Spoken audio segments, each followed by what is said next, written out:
Tony, তুমি আমাকে হারিয়ে খুব খুশি তাই না? সালমা, তুমি আমাকে ভুল বুঝছো। এটা হার জিতের লড়াই না, এটা ন্যায়ের লড়াই। আহ, আমি কখনো হারতে শিখিনি। স্যার, স্যার, তাড়াতাড়ি অ্যাম্বুলেন্স ডাকো। আমি আমি এটা কি করে ফেললাম? হাসপাতালে। গুলি বুকে লেগেছে। রোগীর অবস্থা খুব খারাপ, অপারেশন তাড়াতাড়ি করতে হবে। ডাক্তার, ওকে বাঁচান। ওর কিছু হলে আমি নিজেকে ক্ষমা করতে পারবো না। কয়েক ঘন্টা পরে। অপারেশন ভালো হয়েছে, ভয়ের কিছু নাই, সব বিপদ কেটে গেছে। Thank you doctor. টনির জ্ঞান ফেরার পরে। আমি কোথায়? টনি, আমি এখানে।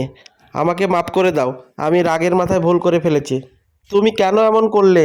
আমাকে মাফ করে দাও। আমি আমার অহংকারে অন্ধ হয়ে গিয়েছিলাম।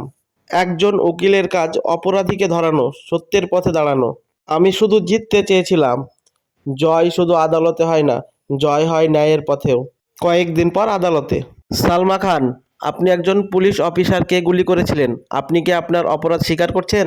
হ্যাঁ মাই লর্ড, আমি আমার অপরাধ স্বীকার করছি। আদালত আপনাকে 10 বছরের কারাদণ্ডে দণ্ডিত করছে।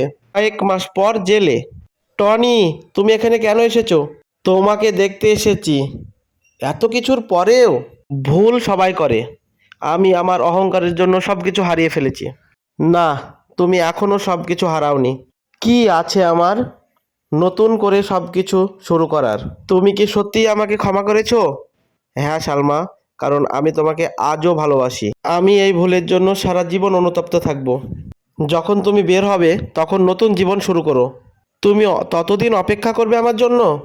ভালোবাসা যদি সত্যি হয় তাহলে অপেক্ষা করতে হয়। টনি, একদিন আমি ফিরবো। আমিও অপেক্ষা করব। ভালোবাসা যদি সত্যি হয় তাহলে নিশ্চয়ই আমরা একদিন মিলবই।